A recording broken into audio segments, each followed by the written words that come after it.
Se da inicio a la sesión. Señor secretario, por favor, orden del día. En la agenda del día, el quórum, y tenemos dos conferencias. La primera titulada El axioma de la melena espuria del conde Drácula, que va a ser presentado por el académico doctor Rafael Musi Mendoza. El día de hoy, el señor presidente, doctor Uníades Urbina, se encuentra ausente, está en representación de la Academia Nacional de Medicina en la Coordinación General de Posgrado de la Universidad Central de Venezuela, que tiene una jornada el día de hoy jueves y mañana viernes. Y el doctor Andrés Sollano, el secretario electo de la Academia Nacional, se encuentra ausente en el extranjero por asuntos personales. Por lo tanto, el doctor Felipe Martín Piñate será el presidente encargado el día de hoy y mi persona será el secretario accidental. Doctor Musi Mendoza tiene el derecho de palabra para presentar su conferencia. Tiene la palabra el doctor Musi Mendoza. Debo de informar a la Asamblea que el doctor Musi Mendoza no requiere presentación, pero habida cuenta de que hay invitados especiales y estudiantes de medicina, le pido al señor secretario que la haga. El doctor Musi Mendoza es profesor titular de la Universidad Central de Venezuela, de la Cátedra Clínica Médica B de la Escuela José María Vargas. Es miembro, individuo de número de la Academia Nacional de Medicina, con una trayectoria por todos conocida, y para nosotros es un gran honor que el doctor Musi Mendoza esté presentando esta conferencia hoy. Y dado que el día de ayer los servicios de medicina interna del Hospital Vargas de Caracas fueron considerados por la Sociedad de Medicina Interna como el mejor servicio de medicina interna del país y con el mejor residente de medicina interna en el año 2025. Felicitaciones a todos sus colegas, doctor Musi Mendoza.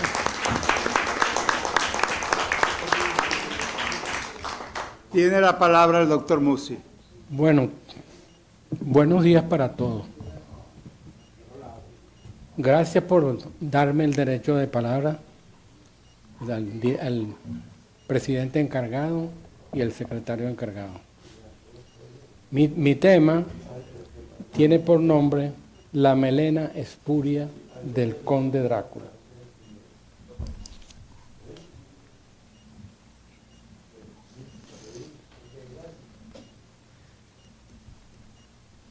Tiene por título El axioma de la melena espuria o los apuros del conde Drácula, que ya ustedes van a ver y por qué razón estoy dando esta charla.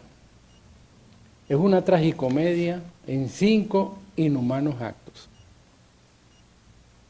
¿Cuál es la definición de término? Axioma es una proposición tan clara y evidente que se admite sin demostración. Y melena espuria es la melena de los niños de pecho en la que la sangre procede del pezón de la madre o de la nodriza. Prolegómeno. El avance tecnológico casi de ficción que ha enriquecido la medicina moderna en recientes lustros ha forzado en la conducta del médico la errónea idea de que ya no es tan importante la comunicación total con el paciente como rasgo principalísimo del proceso de diagnóstico, tratamiento y sanación.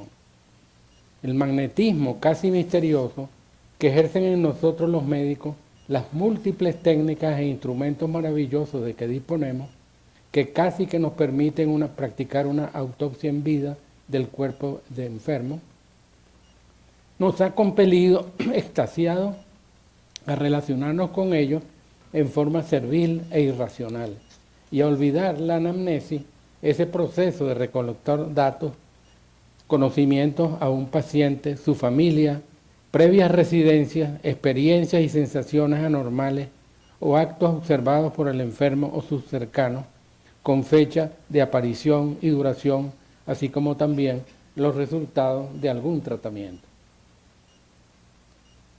O más propiamente la historia clínica en su totalidad, como premisa para su fructuoso y oportuno empleo. No pocos errores de diagnóstico y por ende de tratamiento surgen al obviar estas sólidas reglas del arte, consagrados por el paso de los años. Es axiomático, por tanto, el enorme valor de una total comunicación previa, de semejante a semejante, esclarecedora y sanadora como antesala a la indicación de exámenes complementarios.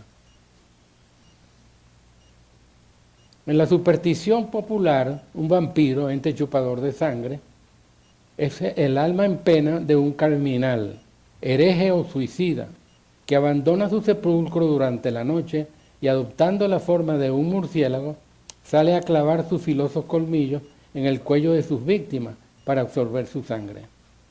Antes del disputar del alma, debe regresar a su ataúd, lleno con la tierra que le vio nacer, para iniciar su diurno reposo. De acuerdo a la leyenda eslava de donde se originó, las víctimas del chupador, después de su muerte, se transforman en vampiros ellas mismas. Entre todos los demonios de las antiguas tradiciones, ha sido el vampiro el que ha gozado de éxito más connotado, particularmente después de la novela gótica Drácula de Bram Stoker en 1897. El famoso muerto viviente revive el romance de horror. El misterioso conde Drácula se aposenta en un solitario castillo en Transilvania, una región de Rumanía que por tradición está infestada de vampiros y licántropes, hombres lobos, donde se muestra la naturaleza del engendro, quien es cadáver de día, pero caballero elegante y cultivado por las noches, cuando está persiguiendo a sus víctimas transformados en murciélagos. A partir de 1931, el famoso actor rumano Bela Lugosi lo dio a conocer a través del cine, y desde pequeño todos aprendimos mucho sobre el vampirismo. Los métodos para reconocerlo no dan origen a sombras y no son reflejados por los espejos, o para protegernos de ellos, mostrándoles un crucifijo, un rosario o durmiendo con una resta de ajo atada alrededor del cuello, o conociendo los detalles de cómo deben ser eliminados, destruyendo los lugares donde duermen de día o atravesando sus corazones con una estaca. Delgados como un humano, pero con colmillos, con piel extremadamente pálida y dedos y uñas largas, el color de sus ojos cambia entre el rojo, negro y dorado, dependiendo de si tomaron sangre humana o animal, o si, por el contrario, no la tomaron. Vestimenta preferentemente negra, aunque puede variar entre rojos, morados y violetas. Incluso sus capas son negras. Al no tener alma, como ya dijimos, no se reflejan en los espejos ni dan origen a sombra. Tienen capacidad de hacer que cambie el tiempo. Pueden transformarse en murciélagos y lograr obediencia de seres repulsivos, como ratas, moscas, arañas y los murciélagos, pero también de lobos, dingos y zorros.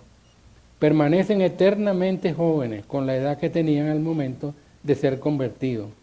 Poseen telepatía y control mental.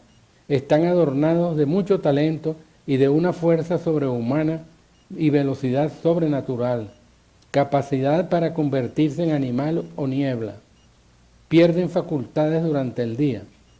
El vampiro siempre huye de la luz diurna, que lo debilita pero no lo destruye. Pueden moverse en medio del día un escaso periodo de tiempo. En la novela, el conde Drácula aparece a plena luz del día buscando a Mina Harker.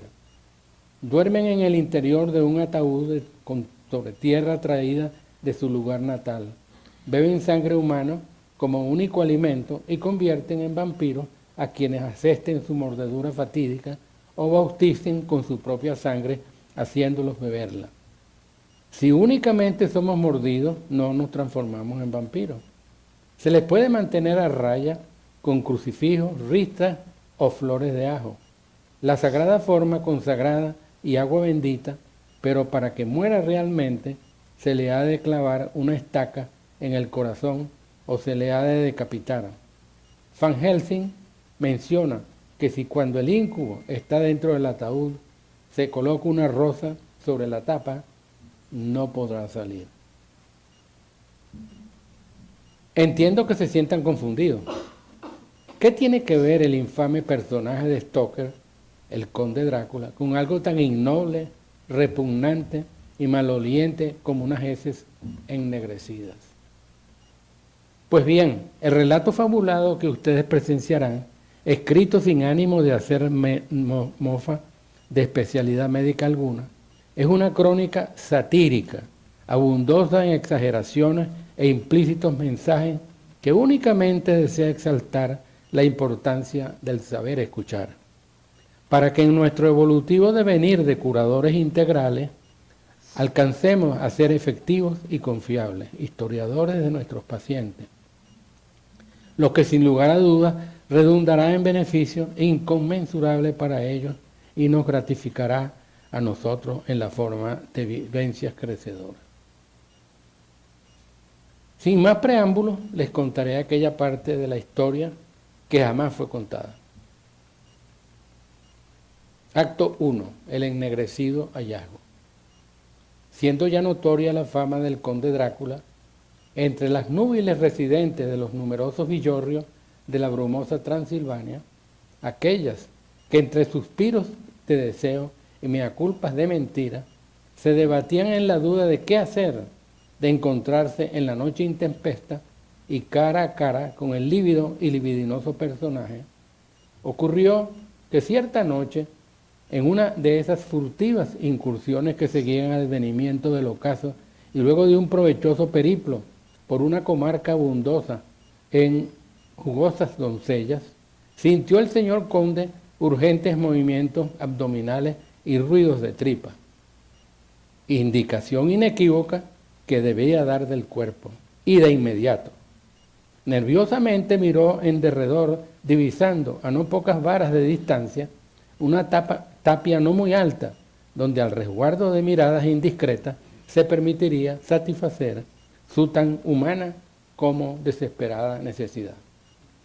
Y él ahí, distraído por naturaleza, que completado su urgente deseo y ya dispuesto a marcharse a su casa, sucedió que de soslayo miró al suelo, no pudiendo evitar el comparar su deyección con muchas otras que, esparcidas por el lugar, tomaban obligadas el sereno en la clara noche de plenilunio. Gran temor y desconcierto se aposentaron de su alma torva, al constatar que las suyas más parecían alquitrán que el desecho final de la dieta de aquellos otros humanos que en aquel acantonado lugar, y sigilosos también, le habían precedido en similar operación. Aprensivo y cobarde, aunque fama de ello no tuviera, y sintiendo muy de cerca el acerado frío de la guadaña de la muerte, pocos segundos, transformado en murciélago y volando como alma que el diablo lleva, completó la distancia entre la tapia, llamada de los Pujidos, y un remodelado castillo de los suburbios, en cuyas almenadas torres, en iluminado aviso multicolor, podía leerse desde la distancia: la sofisticada policlínica de super especialistas. Abrigaba el señor conde, en lo insondable de su despreciada alma, la firme convicción de que solo un tal profesional podría alivianar su tremendo desasosiego. ¿Qué habría de ocurrirle al conde Drácula por su ennegrecido hallazgo? Por su queja tan específica, concreta y de por sí diagnóstica. Encontraría en el superespecialista el bálsamo que mitigara el sufrimiento de su alma pecadora, alma al fin. Prevalecería en su caso el arte anamnéstico o la acción reflexiva.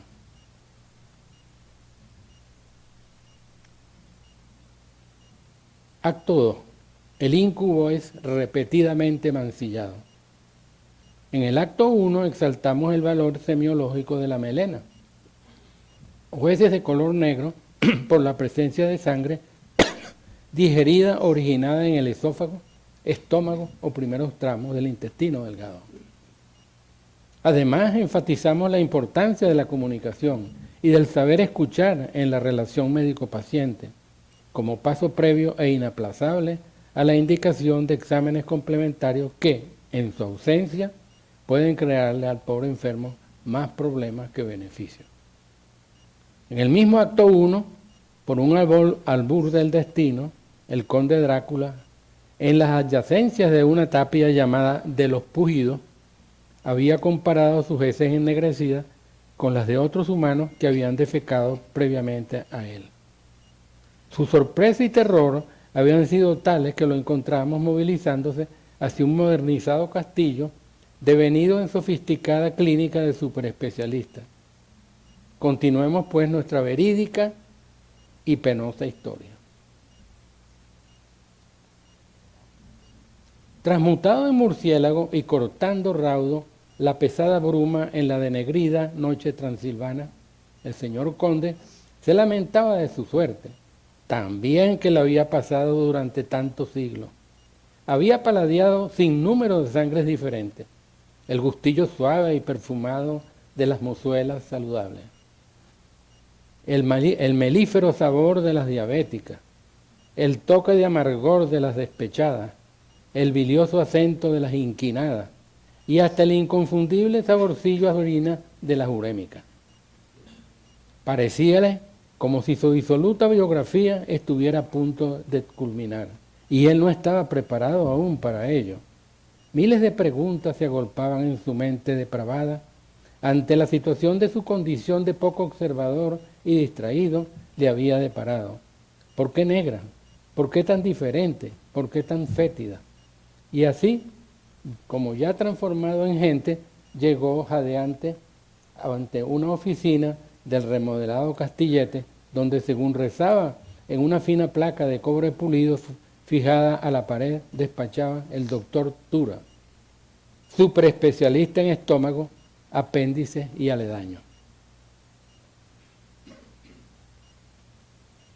Las paredes del recinto estaban tapizadas de diplomas y certificados que en extrañas lenguas atestiguaban de sudorosos posgrados en renombradas universidades allende los mares, e ignorando aquellos que primero que él habían llegado y ante el macabro porte del acelerado sujeto, optaron por no protestar. De un empellón sacudió la puerta del despacho y penetró en la estancia, donde el especialista contaba con fruición innumerables piedras extraídas de una vesícula biliar aún tibia. Erguido ante él, le dijo con voz profunda y tenebrosa: «Soy el conde Drácula, archiconocido vampiro de profesión, archisabido en grupos y subgrupos sanguíneos y ciudadano esclarecido de esta comarca». Enseguida remató: «Traigo una queja de suma urgencia y exijo inmediata atención, pues según creo es única y mortal. Mis heces son tan negras como el petróleo y bastante más que mi alma miserable».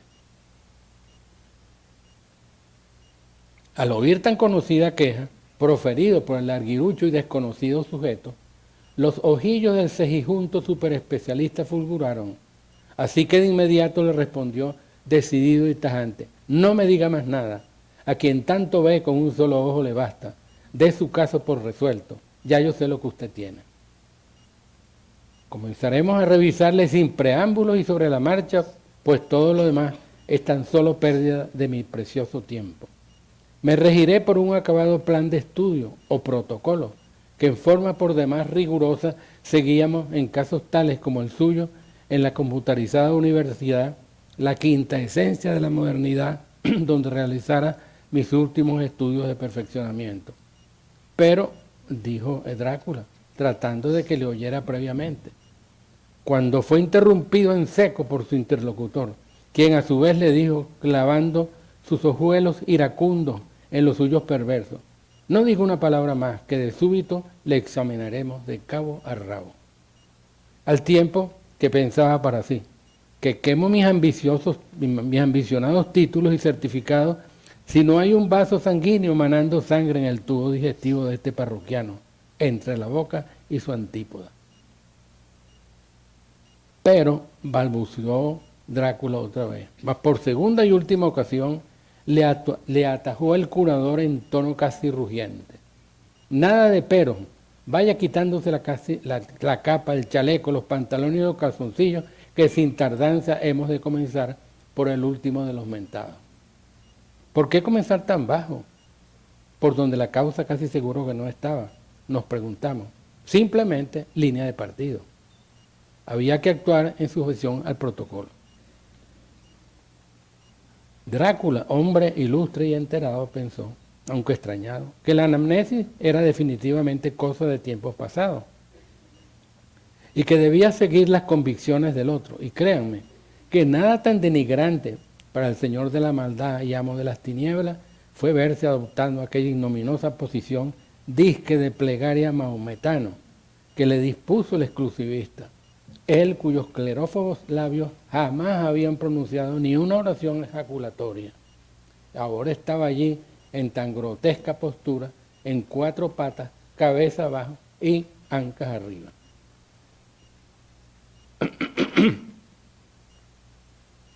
Pero de pronto sus pensamientos fueron interrumpidos al sentirse agredido por el dedo índice del galeno, que diligente y activo, mediante un tacto rectal, buscaba la enfermedad por no sabemos dónde. Finalizado el incómodo asuntico, el especialista depositó el recién retirado guante de látex en un recipiente de vidrio y le puso en contacto con ácido acético, guayaco y agua oxigenada, sin importarle un pepino la negritud de los residuos adheridos al guante. Y al observar el viraje a un color morado intenso, dijo complacido y frío: lo que me temía, sangre oculta positiva en las heces.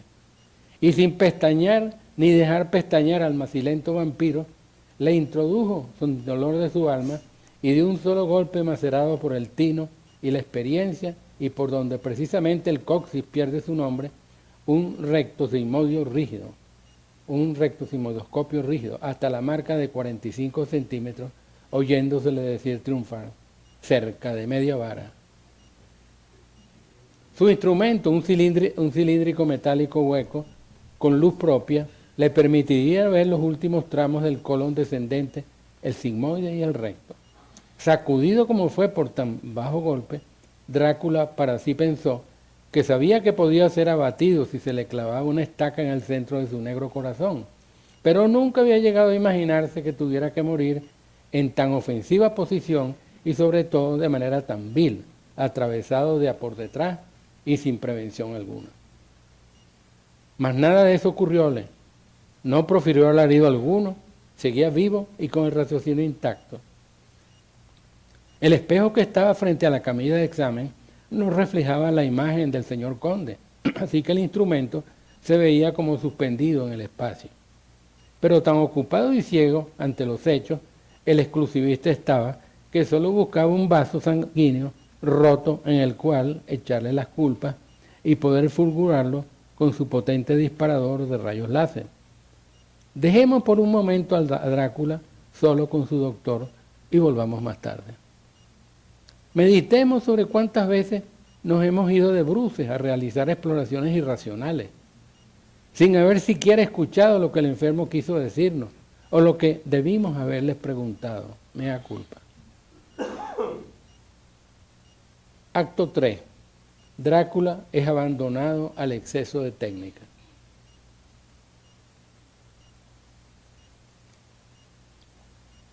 El arte del diagnóstico es uno de los ejercicios intelectuales más depurados y hermosos del acto médico, porque en él se conjuga un profundo conocimiento en materia médica y experiencia adquirida a través de la praxis, con el don de la observación crítica y fina, el razonamiento correcto para ejercer el diagnóstico diferencial, donde el médico descarta otras enfermedades parecidas que comparten hechos similares, la capacidad de integración y una mente abierta y plástica para no adherirse tercamente a un diagnóstico previo, sea propio o extraño.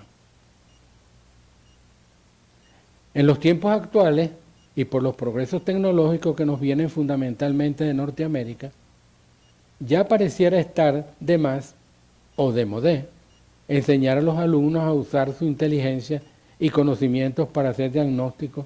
Por ende, este es transferido al examen complementario y responsable, ya sea de laboratorio o por imágenes radiológicas. Este proceder tiene a su vez desastrosos efectos para el médico en formación. pereza o insuficiencia para razonar o hacer un diagnóstico diferencial, indicación de exámenes sin reflexión alguna, por pura rutina a ver si la pega, plétora de exámenes sin justificación clínica, es un hecho por demás sintomático de la ignorancia del profesional sobre lo que le ocurre a sus pacientes, y es tan común en nuestro tiempo.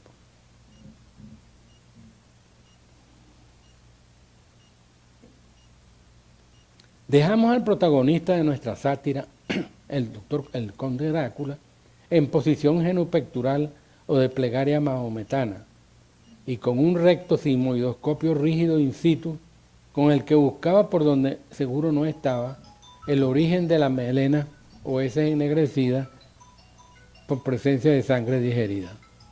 Con destreza de perro viejo, el especialista manipulaba aquel instrumento de un lado a otro, de adentro hacia afuera, al tiempo que exclamaba en baja voz, como quien juega a las escondidas, nada por aquí, nada por allá, nada por acullá, repitiéndolo como un conjuro, una y otra vez. En la última, en la que al fin lo extrajo, nuestro malhadado héroe, con los pelos erizados, le oyó decir, no cantes victoria, enfermedad, que el colon es largo y mi aparato muy corto, pero aquí te tengo una sorpresita. Y acto seguido, de una hermosa y pulida caja de metal, extrajo un largo y flexible artefacto, que perspiraba tecnología nipona a lo largo y ancho de su cilíndrico perfil, al tiempo que se lo introducía por el recién ofendido orificio, imprimiéndole en amañada forma movimientos de propulsión, retropulsión, torsión, y que acompañaba con su ojo de observador sagaz prácticamente encolado al ocular del instrumento. Drácula sudaba y hasta sentía que no podía tragar, y menos aún hablar, pues algo le decía que tenía como un hueso atorado en el güerguero. Al término, un grito del científico le sacó de cavilaciones. ¡Eureka!, gritó el galeno jubiloso. Con mi flamante colonoscopio flexible he transitado de pe a pa la longitud del colon, llegando hasta la mismísima válvula ileocecal que lo separa del intestino delgado, y ni rastro del villano que ansío ver. Y acotó de inmediato, mientras muy confundido se rascaba la cabeza ahogada en caspa. Pero demonio, lo que busco ha de estar en alguna parte, y como me llamo doctor Tura, le juro que lo conseguirá. A ver, póngase sus calzonetas y sus pantalones y se me sienta aquí, le dijo el súper en un tono decidido y energético a nuestro ya pacificado paciente. Y a pesar de que el conde sentía que sus orejotas exangües estaban a punto de sangrar, y de que casi que se les ha ido al mundo, tan aterrado como estaba con su presunción de grave enfermedad, que se sobrepuso y se sentó dispuesto en la silla que el casposo le ofreciera. Acto seguido, un horrible aparato por las narinas, un espéculo nasal que casi lo hace estornudar, por donde miró de refilón para únicamente ver una mucosa nasal sana. Luego ordenó abra la boca, y asistido por una paleta le exploró las encías, el piso de la boca, la lengua y la garganta, sin prestar mayor atención a sus afilados y agujereados colmillos que enrojecidos sobresalían amenazantes entre los otros dientes. Dictando a una moderna grabadora en docto lenguaje, ninguna enfermedad en las encías, escoriaciones, ulceraciones, vasos anormales, saburra rojiza sobre la lengua. En apariencia todo parece estar saludable. Y más rápido que un parpadeo, retiró otro luengo aparato de un singular maleta ad hoc, que de seguida y sin miramientos se lo enchufó por la boca, pidiéndolo se lo tragara como si fuera un espagueti. En su fuero interno, porque aquel condenado utensilio le impedía hablar o quejarse, el conde pensó, dígame a mí, que nunca he comido espagueti, ni siquiera sé cómo son. Como en anteriores oportunidades, nuestro brillante especialista se comunicaba únicamente con su grabadora. Esófago, gastroduodenoscopia. Esófago de superficie rosada, lisa y saludable. No veo varices, úlcera, punteado hemorrágico o evidencia de reflujo. La unión esófago-gástrico es normal. No hay hernia hiatal. Se toman las biopsias de ley. Y de un diestro zambombazo pasó el instrumento hacia el estómago, siempre en continuo monólogo con su grabadora, diciéndole estar pasando por la calle gástrica, la curvatura mayor, el antro pilórico y el duodeno, dándole vueltas a aquel espagueti gigante, con su cabeza a él adherida como sanguijuela ayunosa, tomándole biopsias aquí y más allá. De improviso y en un acto de respeto y humana convivencia, díjole el súper a su desvencijado cliente, brindándole el ocular de su aparato. Mírese por dentro, qué maravillosa máquina que somos los humanos, ¿no le parece? Nuestro conde casi que roja el espagueti, al ver aquella anfractuosa cavidad que entonces se le antojó era una asquerosa chinchurria. Ahora, le dijo el exclusivista tocándole el sitio, va a sentir un pesito aquí, en la boca del estómago. Es que tengo que insuflarle más aire para no dejar de ver el fondo de su estómago. Ah, ese cofre de sorpresa. Y dicho y hecho, pero aquello fue el colmo. Por el inflamiento, los ojos de Drácula, por naturaleza inyectados y amarillentos, ahora parecían 2 metras bolondronas purpurinas que, dispuestas a abandonar sus cuencas, se debatían en tremendo pugilato con sus medios anatómicos de sostén, muy fuertes por cierto. No obstante, se dijo mentalmente y para darse ánimo, aquellos que casi le habían abandonado, voy circulando por el camino de la verdad, ha sido una mano diestra y cualquier sacrificio será poco. Mientras esto hacía, Tura, meditabundo y en bajo soliloquio, decía, nunca he visto una mucosa digestiva tan sana como esta. Por cierto doy que este sujeto debe comer algo muy sano, fresco, natural y definitivamente exento de aditivos y sustancias irritantes. Pero entonces, ¿de dónde carrizo vendrá esta maldita sangre? ¿Qué acontecerá al conde Drácula? ¿Qué nuevas exploraciones le tendrá planificada el doctor Tura a fin de encontrar la tubería rota? ¿Le deparará alivio a la tecnología sin concierto al alado demonio o su situación dará un vuelco inesperado? Acto 4. El demontre es redimido por la clínica. Si el ser humano no hablara, los médicos seríamos simples veterinarios. Cuando un murciélago se enreda en el cabello de una mujer, el hecho, se asegura, es prenuncio de muerte o desastroso noviazgo. Cuando los médicos contraponemos nuestro tiempo, nuestro beneficio, al tiempo que deberíamos destinar para una comunicación elucidaria con el paciente, el hecho es heraldo de fiasco, clarinada que avisa de una andanada de injustificadas e inconsideradas e insensatas exploraciones. Los vampiros, insatisfechos con su suerte, suelen frecuentar lugares sagrados como templos e iglesias para orar por su salvación. El médico que desatiende su rol y su arte abandona el templo de la sabiduría para transitar los lugares comunes de la ligereza, pereza mental y desamor por el estudio. Sin una orientación clínica, tornará el atajo de la tecnología impúdica que, siendo una creación de la inteligencia humana, no puede reemplazar el uso de esa misma inteligencia en la atención primaria del paciente. Pues aunque usted no lo crea, mientras menos tiempo me tome yo para entender su problema, y mientras más exámenes le ordene, tenga la convicción de que más lejos de la verdad se encontrará.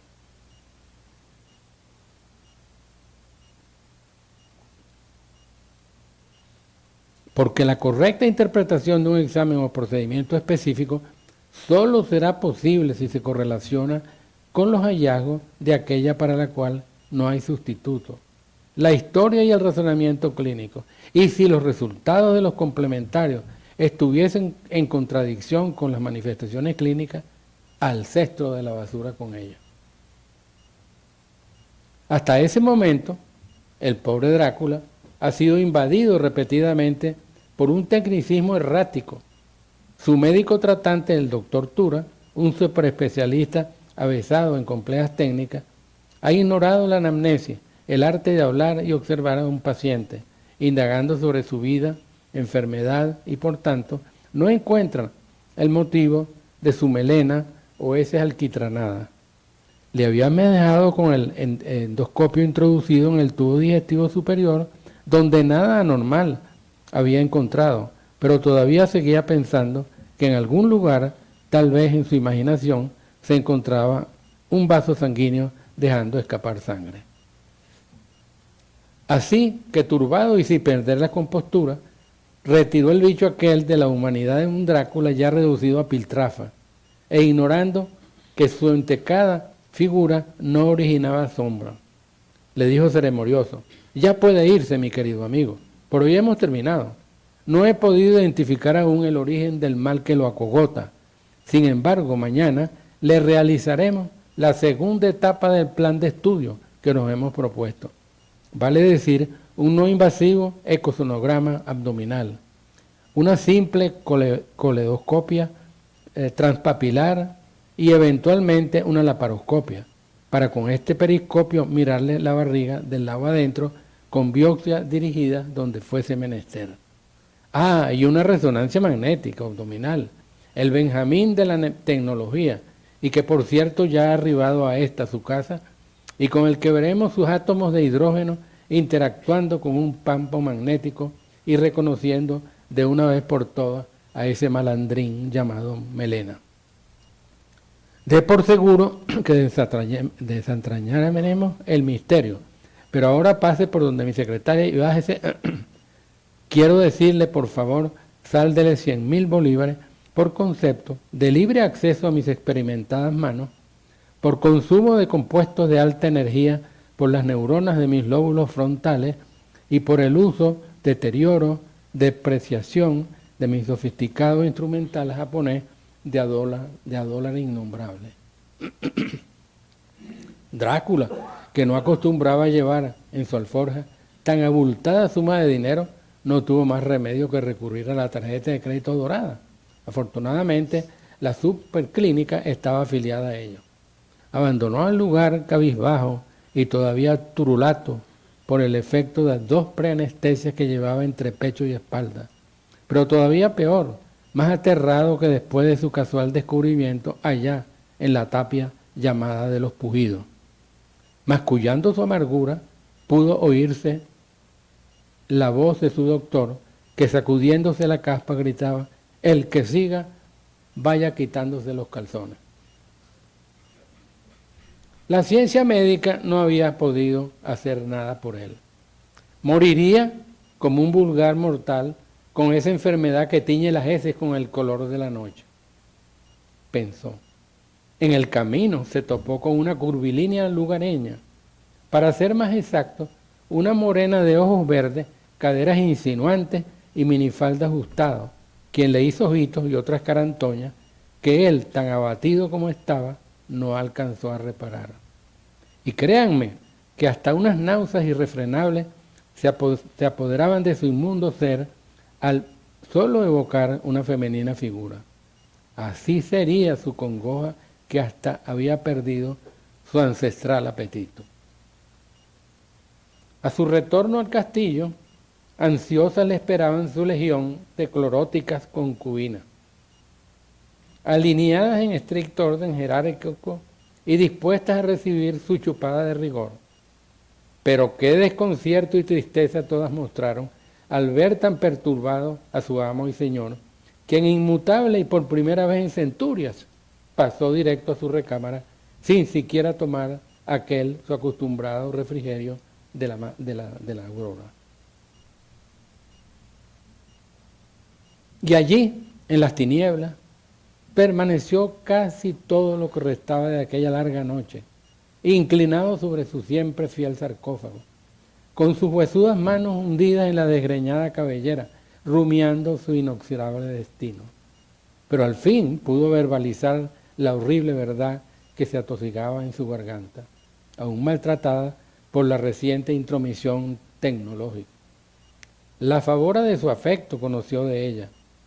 Esta, por cierto, una médica internista, de azules ojos, piel de almendra y suaves contornos, retirada precozmente de la profesión a raíz del fatídico mordisco que aquel le propinara meses atrás. Al oír la escatológica revelación, estalló en sonoras carcajadas. Con voz queda y suave, la clínica le tranquilizó y reconfortó diciéndole: entra en tu ataúd, duerme en paz, mi querido señor, mi desadvertido y tan poco inquiridor amo. No habrá segunda etapa. Tú, al igual que todas las de nosotros, no sufres de mal alguno. Tú vivirás por siempre. Y con balsámica prosa concluyó su admonición. Escrito está con simpleza que todo aquel que con sangre se alimente, por ventura, que negro habrá de ensuciar. ¿Qué transformación tan increíble sufrió aquel abyecto despojo? Tan solo bastaron aquellas económicas y reveladoras palabras para que Drácula, ya alivianado y con el apetito renovado, tomara en ellas su merienda y durmiera todo aquel día y hasta la próxima noche, no sin antes pensar con frustración y desconsuelo. Otro caso simple de médica ligereza. ¿Por qué Tortura se peló? ¿Y por qué no me interpeló previamente sobre mis más exóticas inclinaciones gastronómicas? No resulta exagerado el decir que esa noche con el superespecialista y su acabado protocolo fue peor que aquella otra, en la que al fin se puso término a su aterrorizante reinado secular, cuando claváronle tremendo palo en el centro de su impío corazón y en la que en concomitancia le metieron candela a su lógrega mansión y todo cuanto en ella se movía. ¿Qué podemos aprender los médicos y los estudiantes de medicina del sórdido caso de la melena espuria del conde Drácula? ¿Podemos oponernos al crecimiento avance de la tecnología empleada sin medida, oportunidad ni concierto? La moraleja: ¿cuántos sinsabores lo que pasó el conde Drácula de manos del doctor Tura, un galeno sordo y ciego, que le sometiera a abusivas exploraciones de sus vías digestivas buscando la causa de su melena espuria o falsa? Ese de color negro, negruzco, por contener sangre digerida. Un pseudosíntoma amalgamado a su estilo de vida y extravagante alimentación. A lo largo de 4 actos sufrimos con el señor conde los pormenores de sus insólitas revisiones, que de algún modo jocosas, en realidad posibles. ¿Cuántas veces el enfermo cree que el uso del tecnicismo más moderno, en ausencia de una clara verbalización de sus quejas, le ahorrará tiempo, traumas y frustraciones? ¿No es muchas veces él quien le da carta franca al médico para que abuse de la tecnología y de su confianza al decirle: hospitalíceme, doctor, y hágame todos los exámenes? ¿No es este proceder un tentar al demonio en la forma de un resultado artefactual, un valor en la sangre que se sale un poquito fuera de la norma y que, aunque nada signifique, le aventará, como a Ulises, hacia los mares embravecidos de los malos entendidos, de más exámenes y hasta de innecesaria cirugía? ¿Cuál es la moraleja de esta verídica historia? El gaznápiro superespecialista de Marra, en su dilatada experiencia y tecnológica sapiencia, tan seguro como de su arte estaba, que cayó de un soplido y con su urgente deseo de hacer lo primero que debía acometer: aquel inaplazable ritual facultativo del anamnéstico inquirir sobre el cómo y el qué, sobre el cuándo y el dónde, y sobre el qué y debido a qué de tan escatológica relación. Los antecedentes, riesgos profesionales, gustos alimentarios y muchos otros que tan solo la abierta comunicación procura, sin olvidar, por supuesto, la corporal revisión desde el desgreñado cabello hasta los apéndices pedales de aquel mefistofélico y pestilente pecador. ¿Aprendieron la lección, muchachos? Muchas gracias.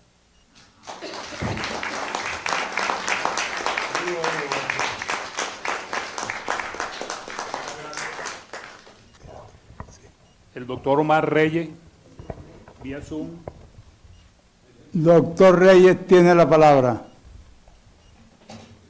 Okay. La pregunta es la siguiente.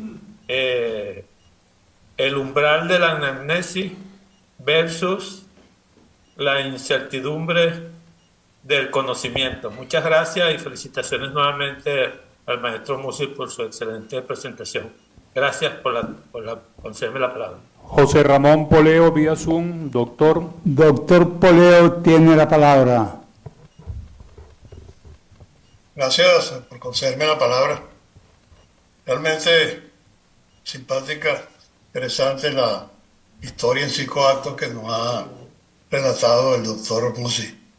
Ciertamente existe, por lo menos en la gastroenterología, tenemos el gastroenterólogo clínico que hace adecuado uso de la endoscopia y por otra parte los que llamamos tubólogos, aquellos que van directamente al grano, como dicen antes, sometiendo al paciente a exámenes sin haberlo evaluado adecuadamente.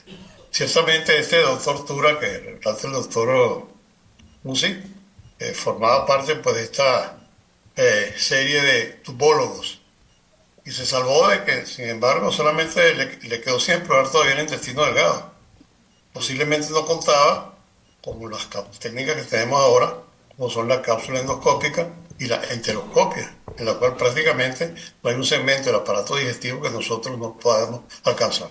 Antes el intestino delgado era una especie de territorio inhóspito en el cual solamente se tenía la radiología como guía para ver si podía pasar algo en el intestino delgado. Pues, el caso es que en una paradoja, el Drácula al principio fue empalado.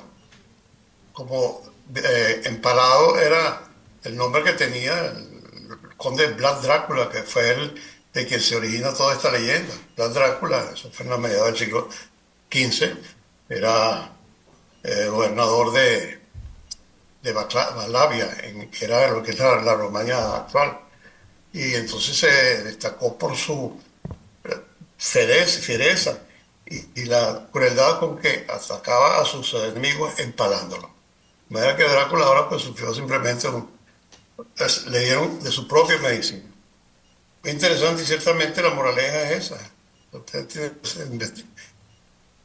tiene que enterarse perfectamente bien de todo lo que son sus circunstancias, el examen físico adecuado. Y a propósito, quiero invitarlos de una vez para un simposio que tendremos dentro de 2 semanas, el 22 de mayo, en el cual vamos a hablar de la medicina antropológica. Así que muchas gracias, doctor Musi, por su conferencia. Gracias por concederme la palabra. A continuación, la doctora María Eugenia Mondolfi. Tiene la palabra la doctora Mondolfi. Muchísimas gracias. Mi querido profesor, doctor Musi, excelente sátira sobre la situación médica en este momento. Me place mucho ver estos jóvenes estudiantes de medicina y yo considero que si yo siendo estudiante me hubiesen puesto primera clase, primero leer el libro y después haber hecho esta charla, ahí lo tiene todo. De verdad, la tecnología ayuda, es el complemento, pero es la semiología la que nos va a dar el 90% del diagnóstico. Gracias, doctor Musi. Lo hizo, pero de un sabor tan grato. Por mi parte, lo disfruté 100%. A continuación, el doctor Carlos Rojas Malpica. Doctor Rojas, tiene la palabra. Héctor. Bueno, muy buenos días. Gracias por darme la palabra. Quiero felicitar al doctor Rafael Musi por esta bellísima e interesante exposición. Yo quería llamar la atención, aparte de la magistral descripción clínica, digamos, de un experimentado médico como el doctor Musi, quería llamar la atención sobre la posibilidad de aprender a través de la ficción literaria. Nosotros los psiquiatras aprendemos muchos trastornos mentales, muchas expresiones clínicas psicopatológicas leyendo el Quijote. Y en el resto de la literatura, como en el médico imaginario, el enfermo imaginario de Molière y muchas otras obras literarias, se presentan situaciones quizás no tan bien expresadas como lo hizo el doctor Musi, que además le puso un cierto sentido del humor muy agradable y gracioso para ilustrarnos sobre la importancia del interrogatorio, porque si el médico simplemente hubiese preguntado ¿qué come usted?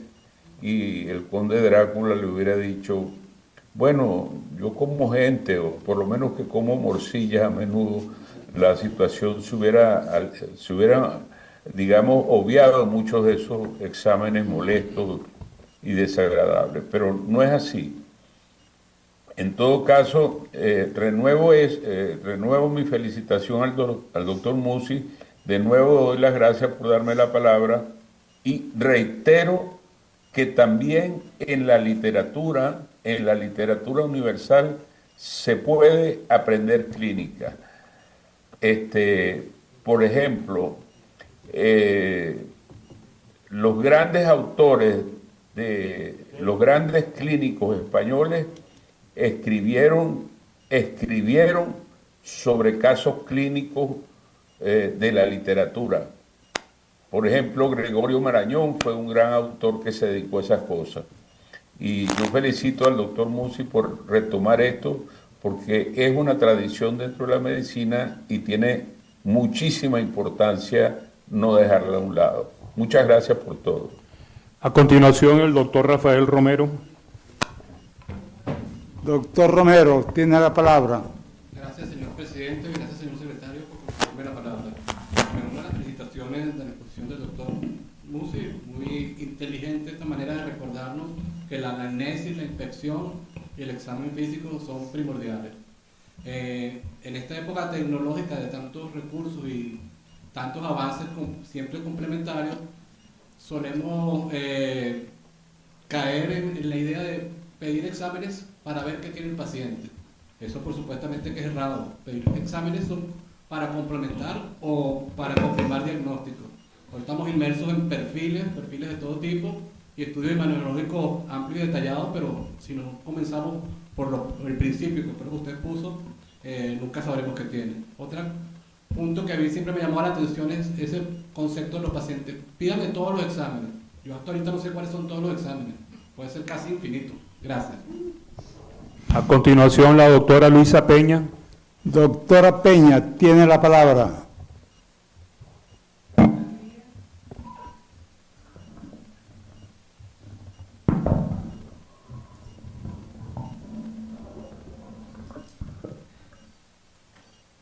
Muchas gracias por concederme el derecho de palabra, gracias al presidente, gracias al secretario encargado. Es para mí un honor haber escuchado esta conferencia, porque es que me pareció ese relato fabulado del cual habla el doctor Musi, es una expresión artística del ejercicio médico. Habla de la anamnesis y habla de los elementos tales como la sangre y las heces, de una manera que realmente a uno lo coloca en otro estado, en otra dimensión. ¿Qué inteligencia artificial y qué inteligencia artificial? ¿Ustedes creen que la inteligencia artificial haría un relato como este? Muchas gracias y ese es mi comentario. A continuación, el doctor Oscar Bullón. Doctor Bullón, tiene la palabra. Muchas gracias, señor presidente y señor secretario, por concederme el derecho de palabra. Y solamente para expresar una vez más nuestra felicitación por tan bella conferencia que nos ha presentado el doctor Musi, cosa que nos mantiene acostumbrados desde hace muchos años, y que ha puesto en evidencia la gran problemática que tienen los médicos modernos de restringirse a solicitar exámenes antes de ver a los pacientes.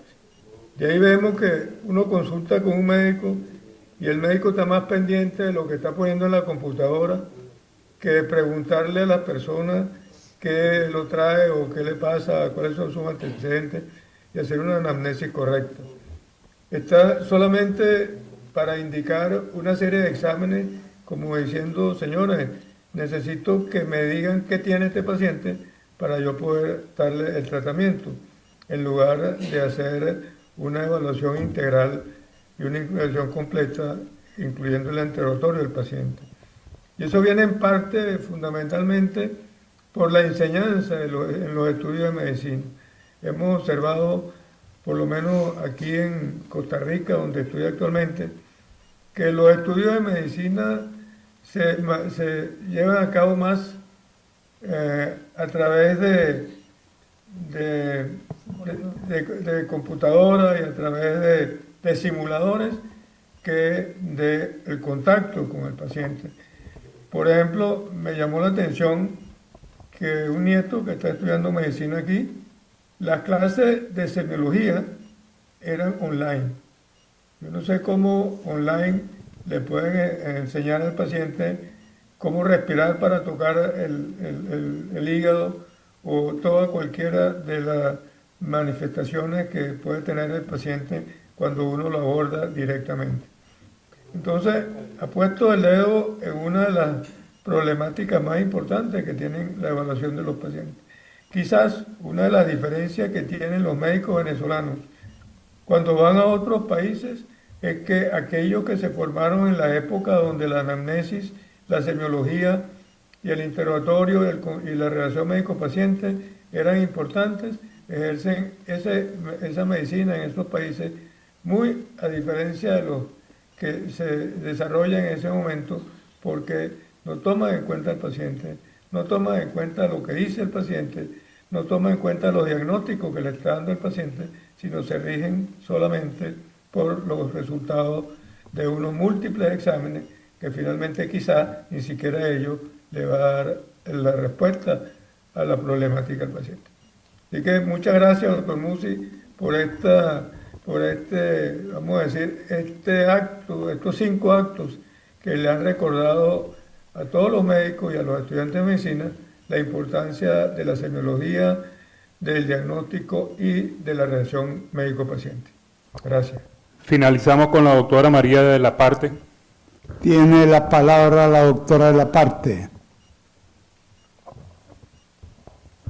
Buenos días. Agradecida al presidente y al secretario por permitirme presentar mi opinión y mi agradecimiento al doctor Musi, siempre maestro, es lo único que le define. Me llamó mucho la atención y eso demuestra su gran cultura, la riqueza del lenguaje utilizado. Realmente somos lenguaje, estamos hechos de lenguaje y eso demuestra la calidad del doctor Musi. Igualmente, ya que tenemos estudiantes de medicina acá, recordar que los exámenes paraclínicos son eso, paraclínicos, para confirmar un diagnóstico presuntivo, no para hacer un diagnóstico. Muchas gracias nuevamente, doctor. Finaliza el doctor Felipe Martín Piñate. Muchas gracias, señor secretario. Intervengo para destacar la brillante intervención, dispensen la redundancia, del maestro Musi. Considero que usted ha transformado un tema de ciencia ficción en un tema médico, construyendo una verdadera obra maestra, un verdadero arte fenomenológico basado en su estilo de pensamiento intuitivo que a través de una racionalidad interpretativa se valió de componentes, de elementos que encontró, ¿verdad?, en la hermenéutica para buscar un fin último, como es la comprensión del fenómeno que está haciendo crisis en la medicina actual, con el aporte del desarrollo biotecnológico. A consecuencia de eso, usted ha dado una verdadera clase magistral a manera de recomendaciones, a manera de consideraciones sobre lo que debe ser correcto y debe ser discriminado con mucho cuidado en el aprendizaje médico. Lo felicito realmente y le digo desde la Junta Directiva de la Academia que esperamos de usted nuevas y mejores presentaciones. Hasta luego y gracias. Tiene el derecho de palabra el doctor Rafael Musi Mendoza. Bien, muchas gracias a todos los que intervinieron. Quería recordarles algo que no es mío, el doctor William Osler, que decía: deja hablar a tu paciente, él te dirá el diagnóstico. Eso no ha cambiado, eso sigue siendo cosa de todos los días. Ahora, ¿cómo llega uno a eso? Porque toda la vida, con sencillez, con amor hacia el paciente, uno se ha ido lentamente formando. No ha dejado un momento de estudiar, ni tampoco de acompañar al paciente cuando es necesario hacerlo. Y por supuesto, mientras eso se hace, uno se va nutriendo con nuevas, digamos, condiciones o interpretaciones de los pacientes. Todo lo que el paciente dice tiene importancia, todo. Si no tiene importancia para usted, es porque usted no sabe de eso. Entonces, ¿cuál es la respuesta? Estudiar sobre eso. Nunca dejen pasar un día sin estudiar y sin aprender algo nuevo. Es sumamente importante. Yo no voy a contestar todas las cosas que se dijeron aquí, solamente quiero mostrar mi agradecimiento a todos los que hicieron uso del derecho de palabra y sobre todo recordarle a los estudiantes, eso es tan importante, que uno tiene que ser humilde. Siempre, aunque usted crea que es un gran, eminente especialista, como le decía yo a mis alumnos, ahí en la sala de espera está alguien que usted no sabe qué es lo que tiene, por más que haya estudiado. Eso no acaba nunca. Y es muy placentero el poder darle a los pacientes esperanza, acompañarlos, sentir el dolor que las personas sienten, especialmente en esta época tenebrosa que estamos viviendo, donde el pobre paciente no tiene ni ley ni derecho. Muchas gracias. Muchas gracias, doctor Musi Mendoza.